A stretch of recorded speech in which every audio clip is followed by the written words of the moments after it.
Listen while the makers of Rexall drug products and 10,000 independent Rexall family druggists bring you Dick Powell as Richard Diamond, private detective.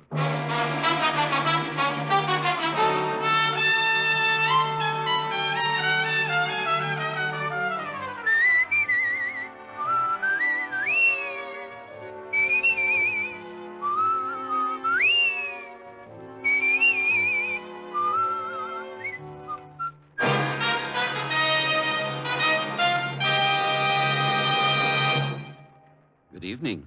This is your Rexall family druggist with a message that will save you money. Tomorrow morning at Rexall drugstores everywhere, Rexall's world-famous 1-cent sale begins. From then on through Monday, October 23rd, you can buy 2 regular guaranteed Rexall products for the price of 1 plus 1 cent.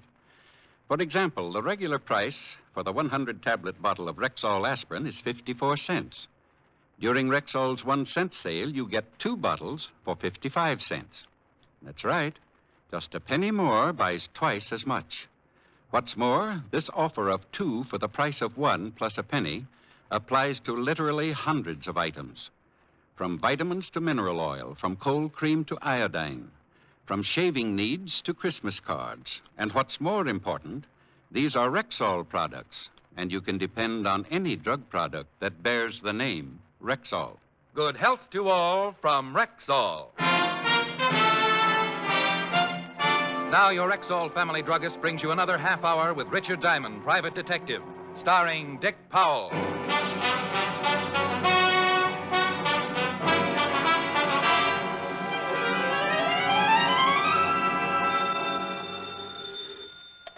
Diamond Detective Agency. We can solve any crime but television. Diamond, stop clowning and get right down here. Well, Sergeant Loveloom. What's the matter, Otis? Didn't the zoo pick up your option? Oh, now quit that. You gotta get right down here. Something terrible's happened. They haven't made you commissioner. Worse than that. Lieutenant Levinson's been kidnapped.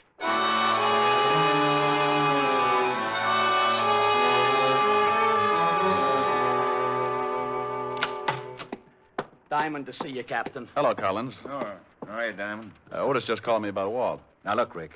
I know Walt's a personal friend of yours. He's a good friend of mine, too. But this is police business. A cop's been kidnapped. Diamond was a cop for 6 years. I don't need a case history, Sergeant. Oh, get off it, Charlie. I'm down here to help. Of course you are. But there's one thing I won't stand for, Rick. The way you operate. Well, what's the matter with the way I operate? I know how you feel about Walt, and when a guy feels that strongly about someone, he's liable to do a lot of things to get a few answers. Oh, for Pete's sake, Charlie. What are you going to do? Hold a tea party and hope someone will spread some gossip? That's not fair, Rick. Well, if you think I'm going to sit back knowing that Bert Fisher's got Walt... Who said anything about Bert Fisher? Well, nobody had to say anything. Pretty obvious, isn't it?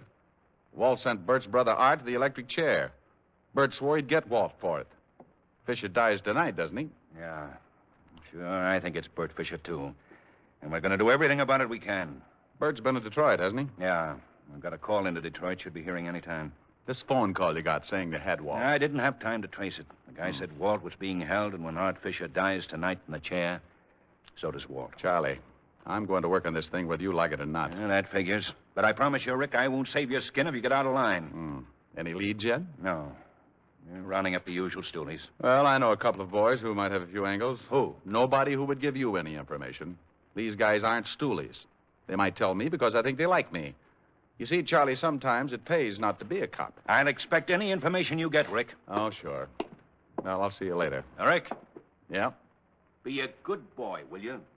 Collins, if we don't find Walt by 11 o'clock, can you hold up Fisher's execution? No. Oh, it's swell. I'll keep in touch. Hey, Diamond, you think you can do anything? And I can try. Do me a favor, Otis. Okay. Get me a complete background on Bert Fisher. Everything. All his friends, his record, as far back as you can go.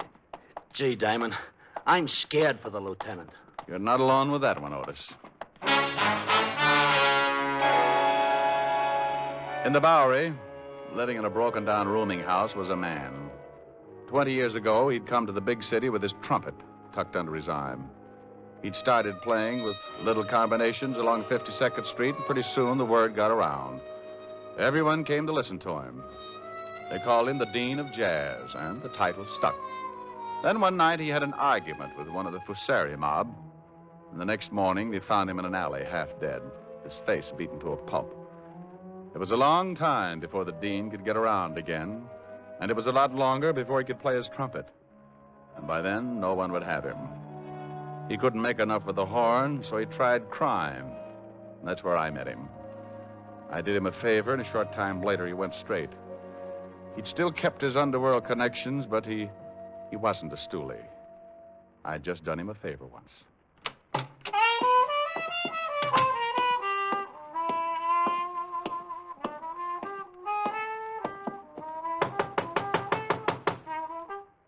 Yeah, who is it? Richard Diamond. Oh. Hello, Diamond. How you, Dean? Like to see you. Yeah. Yeah, I kind of figured you would. Dean, you ever run into a guy named Fisher? Bert Fisher? How about a drink? No, thanks. Skull.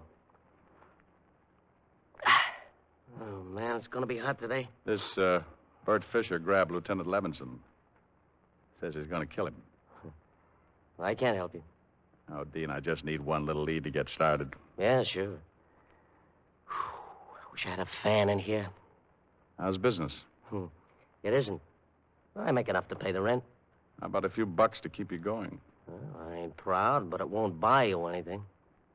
The lieutenant's a good friend. Yeah. Word got around this morning. Yeah. Here's 10. Buy yourself some groceries. Oh, thanks. You did me a favor once. Forget it. Bert Fisher's got a lot of rough hoods working for him. They're most all from Detroit, but they kill the same as anyone from here. Mm-hmm. Dean, do you know anything at all? I might. Who wants to die?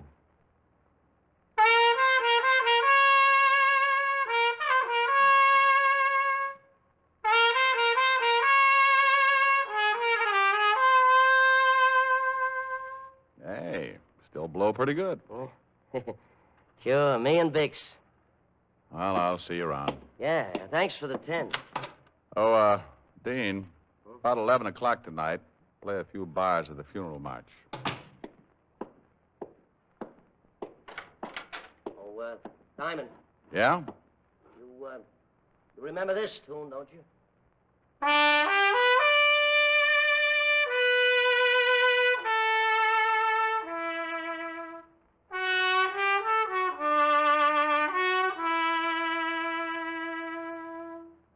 For it was Mary, Mary, plain as any name can be. You got it, pal. See you around.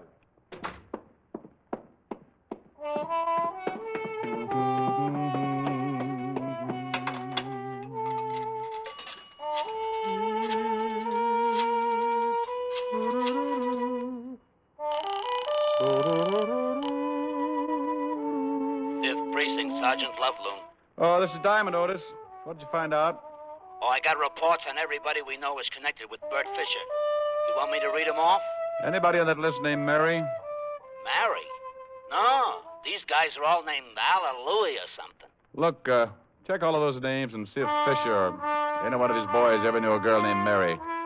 Then after you do that, You'll what? Holy smoke, I'll talk to you later.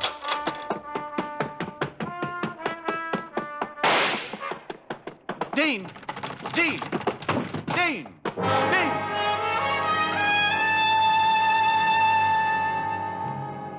The Dean had blown his last note. He was sprawled face down on the dirty carpet, clutching the shiny trumpet. A thin line of red was spreading out from a bullet hole in his chest, and the open window sent me across the room in a hurry. I looked out on the fire escape to see a man drop to the alley below. We both fired a split second apart. He staggered as my slug knocked him against the building, and then before I could try again, he disappeared around the corner. I turned, looked down at the Dean, and wondered if Gabriel was getting a lesson in jazz.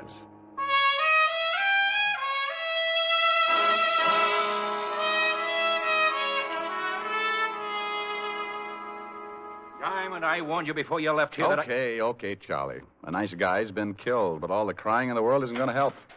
Hey, I got something, Diamond. Let's see. Good grief. He's got the whole department working for him. Come on, Otis. What have you got? Is it all right, Captain? Yeah. Go ahead. I should be in the second-hand business. Report on one of Fisher's old mob, Lou Baxter. Only one of the whole bunch who had a girl named Mary. Mary? Who's Mary? Charlie, look at this picture. Lou Baxter. I've been looking at it all morning. Oh, take another look. This is the guy I shot climbing down off the fire escape after he killed the dean. What? Holy smoke. You know where you can pick him up? Oh, he's a local boy, all right. Didn't go back to Detroit with Fisher. I've had a call on him since 10:20 this morning. Hey, what about that girl, Otis? Name's Mary Sinclair. Used to go with Lou Baxter, Captain. No address on her. Mary Sinclair and Lou Baxter, huh? Well, it's the first lead we've had. I'll get the boys on it. Charlie had his methods and I had mine. Otis got in touch with the musicians local, and in half an hour I had a list of all the places the dean had worked since the union had a record on him. I started checking dives, restaurants, jam joints, questioning owners, bartenders, waiters. No one knew a girl named Mary Sinclair. Around 3 o'clock, I wandered into a place on 52nd Street known as the Red Parrot. Hey, I'm looking for information. you a cop? Private cop. Mm-hmm. You remember a guy who played here last year? Trumpet man, the dean? Sure. Everybody knows the dean. Something wrong? The dean got himself killed. Oh, no. Gee, that's too bad. Real nice guy. You ever know a girl named Sinclair? Mary Sinclair? No. No, I don't think so. Oh, okay. Hey, mister. Yeah? Why don't you ask Ed? He's the boy with the fingers playing the piano. He knew the dean pretty well. Thanks.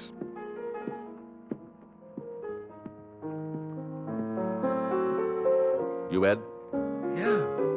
What can I do for you, Pops? I understand you're a good friend of the dean's. Sure, we're compatible, but I ain't seen him in a while. You looking for him? No, for a friend of his, a Mary Sinclair. Cute chick. Where can I find her? Why do you want to find her, Pops? Well, the dean was murdered a few hours ago. She used to live over on 47th Street, 69 West. But that was a year ago. You sure about the address? Couldn't forget it. We had a few balls up there. She was kind of a flip. We had a little combo in here, pretty crazy, too. She used to come in and listen. Real hep on jazz. Knew all the old-timers by name, like the dean. Remembered when he was tops, before he got hurt. You ever hear him in those days? Yeah. I played with him a lot. Used to watch him real close sometimes, after hours. The boys would just sit around and blow because they felt like it. The dean used to lean back and close his eyes and blow things like he was getting a word from the other side. It was great. Might have been the greatest. Well, we all got to go on ahead sometime. I guess it ain't so bad, though. The harp's a real wild instrument.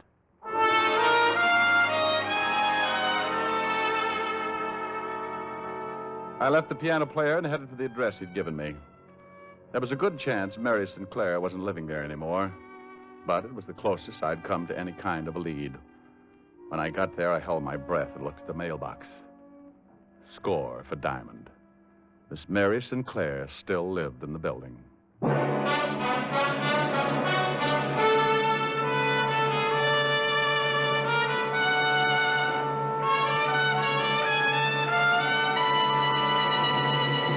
Before we continue with the adventures of Richard Diamond, here's your Rexall family druggist. And tonight I have money-saving news. For tomorrow morning at every Rexall drugstore in the country, Rexall's famous 1-cent sale begins.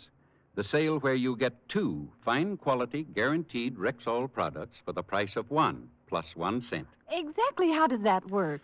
Well, for example, the regular price for a pint bottle of Rexall's milk of magnesia is 39 cents. But during the 1-cent sale, you can buy 2 bottles for 40 cents. Why, that means a penny more buys twice as much. Exactly, ma'am. What's more, you'll find some 347 of these twin bargains in our stores. Everything from Rexall rubbing alcohol to stationery, from Rexall foot remedies to Rexall dental products. Plus 85 other sales specials you can't afford to miss. Well, I'm putting my pennies to work tomorrow. Then use a lot of them, ma'am, for every one of them doubles your buying power. Best of all, you'll be getting Rexall products, and you can depend on any drug product that bears the name Rexall. And now back to tonight's adventure with Richard Diamond, Private Detective, starring Dick Powell.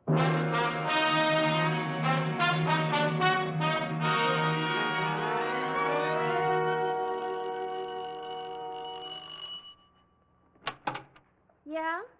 Oh, hello. Mary Sinclair? Yeah.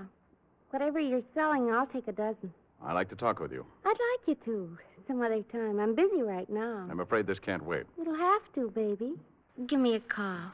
Plaza 45466, Mr. Diamond. Okay, doll. Call me tomorrow, huh? You got your foot in the door, honey. Old habit. Can't seem to break it. Well, I'll break it for you, honey. Your whole leg. You'll be sorry, doll. All right, baby. Make it quick, huh? What do you want? Let's talk inside. I told you. Yeah, I know. It's cooler in here. The coolest. But it won't be for long. Where's Lou Baxter? Who? You know, the boy you used to run around with. I ran around with a lot of boys. Ever since I was in grammar school, I ran around with boys. It's a hobby. Where's Lou Baxter? Baby, I don't know. You want to twist my arm? Go ahead. It might be fun. He just killed the dean. He did? Shame on him. Forget it, Mary. Hey, Lou. Get out of the way. That's the guy who put a slug in me. Look like you're in pretty bad shape, Baxter. Doctor's coming. But he ain't gonna be able to help you. See, honey, you should have come back tomorrow. Shut up. Well, wouldn't have been half so painful. I want Bert Fisher. Well, good for you. Get away from that door. Now, walk into that other room. Drop it back, You didn't want to play. Oh, you shouldn't have done that, Charlie. I needed him alive. That's gratitude for you. I knew you'd get into trouble, Diamond. So I tailed you from that last bar on 52nd. Is this Mary Sinclair? Charmed, I'm sure. Ought to stay here. Call the wagon. Right. There's a doctor coming up. I doubt if he's legit. Wait for him, then bring him down to the station, Otis. Right. Come on, Miss Sinclair. Sure, honey. You know, Mr. Diamond, I think I'll have to break that date for tomorrow.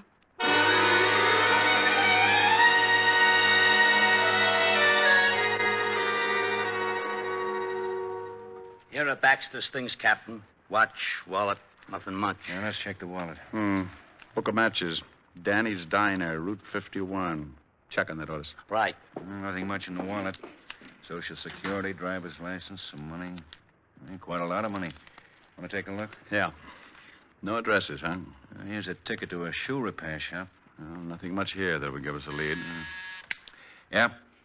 Danny's Diner is about 160 miles out on Route 51. And guess who runs it?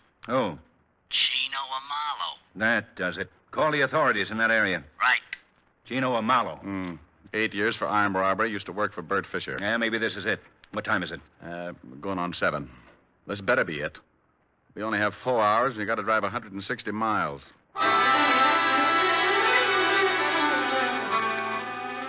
Captain Collins talked to the sheriff's office and set up a rendezvous with him near Danny's Diner. Then we piled into a squad car and roared across the 59th Street Bridge for Route 51. Step on it, Otis. We're doing 80 now. Then do 90. It's getting late. Rick, you think we should bust right in the diner and take Amalo? No. Amalo doesn't know me. Never seen me. You stake out your men around the place and I'll go in. Give me a couple of minutes, then you come in, work on Amalo a little, and then leave. If he knows where Fisher is, he'll try to get in touch and I'll tag him.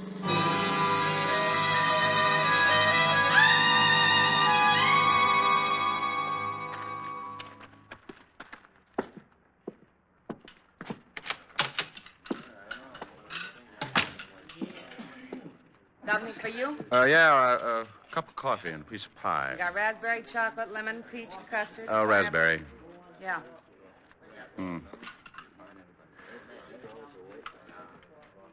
Here you are. Where's the closest gas station? About a mile down the road, but I think it's closed. It's after 10. Closes at 10. Thanks. Miss? Oh, miss. Yeah, Where's Tino Amalo? in the back. You want him? Call him. Sure. Hey, Mr. Amalo, someone wants to see you. Okay, be right there. Yeah, something I can do. Oh, what are you doing way out here, Captain? This your book of matches? Yeah, that's the name of my place. These matches on Lou Baxter. Baxter's dead. Oh, that's too bad. You're not going to tie Baxter up with me, are you? Lots of people come in here and take my matches. If Baxter came in here, you saw him. You're an old friend. Well, sure, I know Lou, but I ain't seen him in years. We got word your old boss is in town, Bert Fisher. Oh, is that right? Know where we might find him? No, I haven't seen Bert in years either. Look, Captain, I've been going straight. Sure. You're a little out of your territory, ain't you? This is unofficial. If you were in my jurisdiction, I'd haul you in. Look, I tell you, I'm going straight. I don't know nothing about Lou Baxter or Bert Fisher. Okay, Amalo. You may hear from me again. Nice seeing you again, Captain. No, miss. More coffee? Yeah. Where's the phone? Right over there on the wall. Is there another one? In the kitchen, but you can't use that. Hey, you can't go back there. Honey, it's the police. You stay where you are. Oh, okay. Yeah. This is Tino. Let me talk to Fish. Hey, what are you doing? Don't move, Amalo. What is this? Cover up that mouthpiece. Cover it up. Okay. Now, when you get Fisher on the line, say what I tell you. Hold that receiver out so I can listen. Look, friend. You look. Say one thing wrong, and I'll use this gun. You a cop? None of your business. Well, look, Yeah, what do you want, Amalo? There he is. Tell him you just heard Baxter was killed. Hello. Tell him. Hello. Look, I just got news that the Baxter was killed. Yeah? Okay, anything else? Say no, that's all. No, that's all. So what's the matter with you? Oh, nothing. Okay. You got any more news? Keep in touch. Hang up. Now, where's Fisher hiding out? Get up. Where's Fisher hiding out? You dirty flat-foot. You nearly bust my jaw. Only nearly? Where is he, Amalo? Well, look, you kill me if I tell you. That's getting late. Are you going to tell me? Okay. He's in a cabin about a mile up the road. Come on. You're going to show us.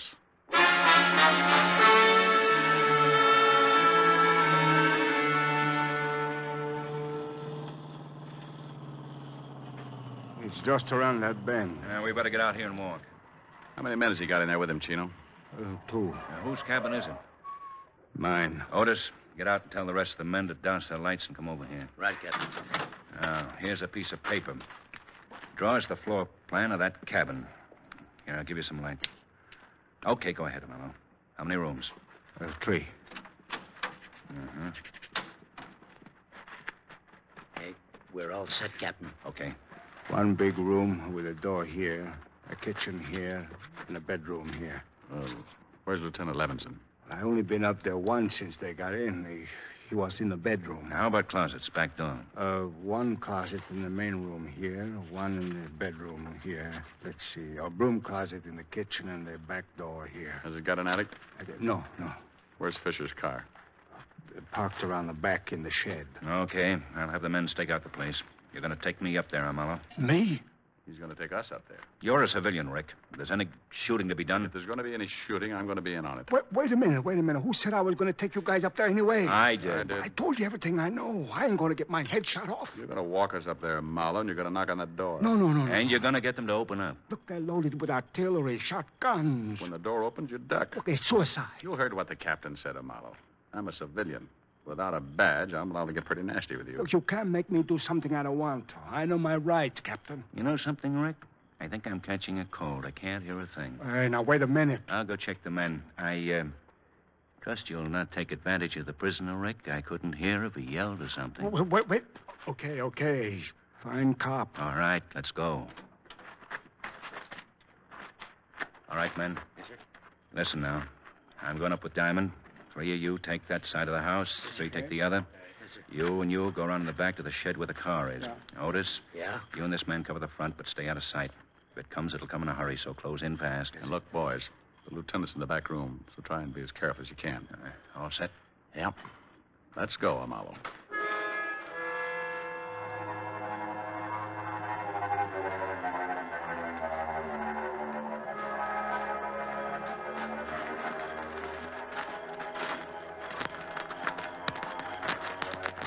There it is. Light in the front window. Yeah, it's 10 minutes of 11. I hope their watches aren't fast. Keep going, Marlowe.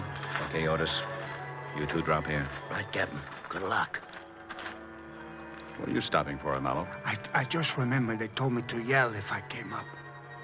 If you try to pull anything... No. Honest. They told me to yell. Okay.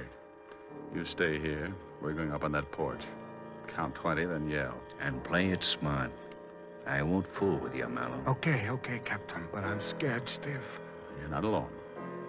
Come on, Charlie. So this guy's right up there on the lamp, see? You know what he's running for. I told the guys. Get on that side of the door.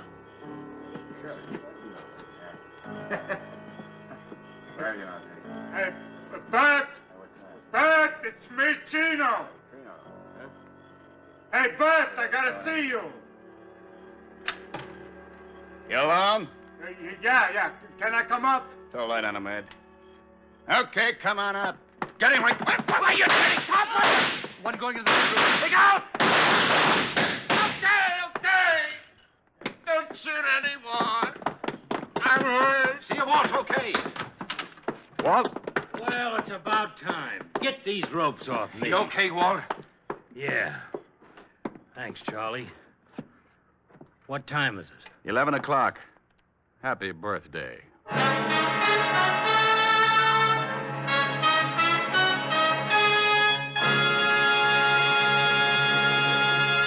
Again, here's your Rexall family druggist. Once more, let me remind you that tomorrow, Rexall's mighty 1-cent sale begins. The sale where you get 2 guaranteed Rexall products for the price of 1 plus a penny. For example, the pint bottle of MI31, Rexall's famous mouthwash, regularly costs 69 cents. Tomorrow, you can get 2 bottles for just 70 cents. And remember, there are some 347 of these twin bargains, plus 85 other super specials. Make your pennies by dollars during Rexall's 1-cent sale. Tomorrow through Monday at Rexall drugstores everywhere. Good health to all from Rexall.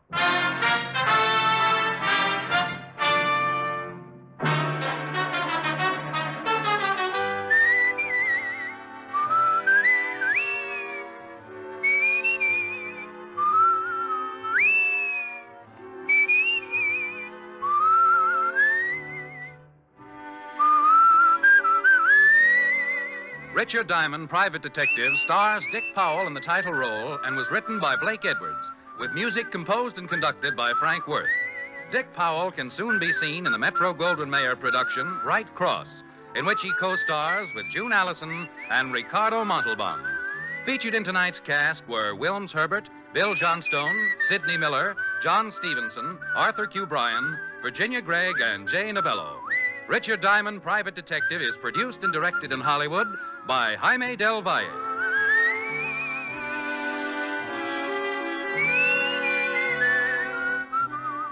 This is Bill Foreman inviting you to join us next week at this same time when we will again bring you Dick Powell as Richard Diamond, Private Detective.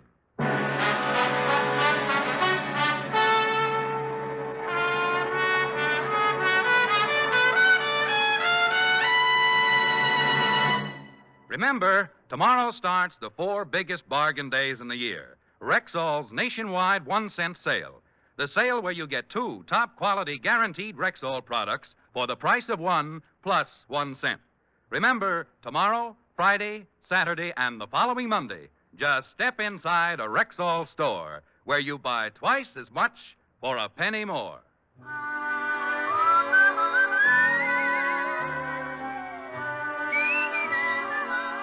Your chime master, Robert Young, is expecting you tomorrow on NBC.